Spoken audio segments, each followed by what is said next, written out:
everybody, welcome back to my channel. So today I just wanted to give you the top 5 jobs for social workers. So just giving people little ideas of where social workers can work. There are a lot of people that may be graduating this semester, at the end of the semester, May and June, and they have a social work degree and just trying to figure out where they want to work or what they can do with their social work degree. So just going to give you the top 5 jobs that I kind of sat down and thought of. So the first one I did write it down so that I don't, forget, because I've tried to record this video a couple times and yeah, it ain't go too good. So the first job is CPS, or Child Protective Services, and under that realm you can also have foster care, because I think they go hand in hand. So being a Child Protective Service caseworker, and they basically work at a social service agency here in South Carolina. That agency is the Department of Social Services. And CPS workers just basically go into the homes, assess the needs of the children.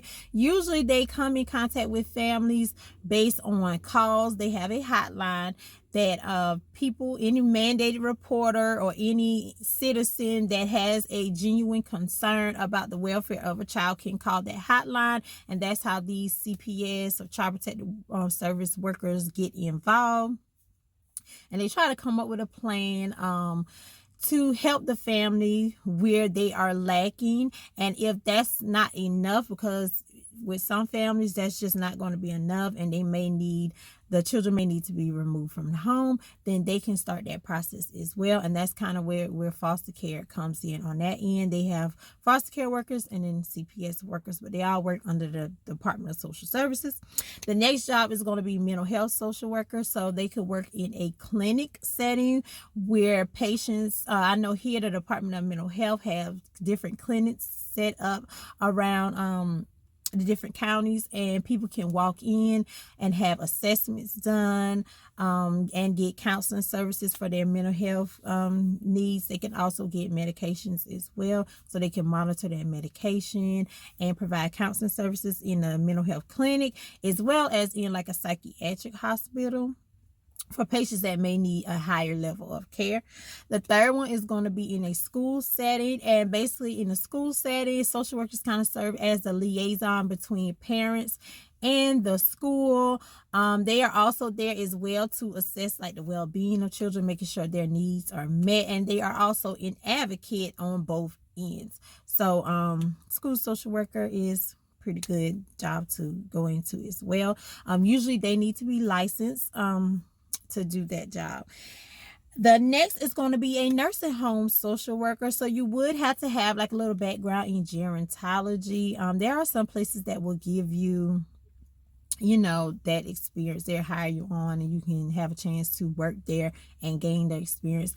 Also, at my school where I got my master's from, they had actually a certification, like a little certificate that you could get for gerontology. And I also took like one class in gerontology in my master's program, as well as my bachelor's program. I took a gerontology class for my sociology degree.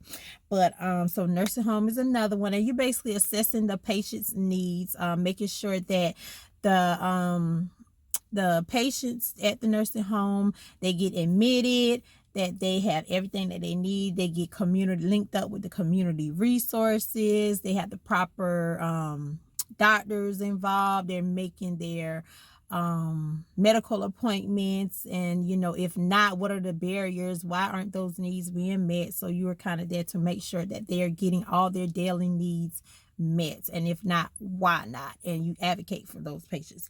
And then the last one is going to be in a hospital setting. My camera cut off.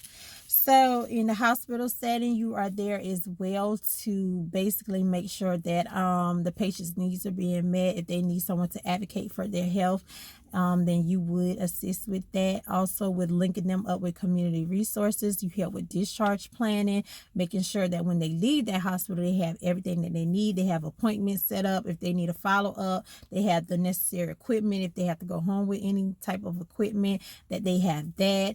You make sure they have a place to go go to, because you know, sadly sometimes in hospitals, and I know my sister is a nurse and she's told stories about like social workers in the hospital helping people to get, you know, their needs met. And a lot of people, especially she worked in the downtown Atlanta areas, a lot of, you know, homelessness and poverty. So she would talk often with social workers about, okay, what's the plan when this person is discharged, like they don't have anywhere to go. So the social workers will work to maybe get them into a shelter, or you know, maybe contact the family to see if it's anybody that can take this person home.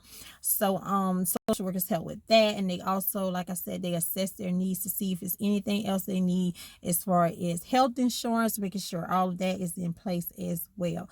So that was just the top 5 jobs, and I'll go back over them again. A CPS, child protective service worker / foster care worker, mental health social worker, school social worker, a nursing home social worker or a gerontology social worker, and then a medical social worker or a hospital social worker. So I hope you enjoyed this video. I hope that I have helped somebody to kind of decide what they might want to do.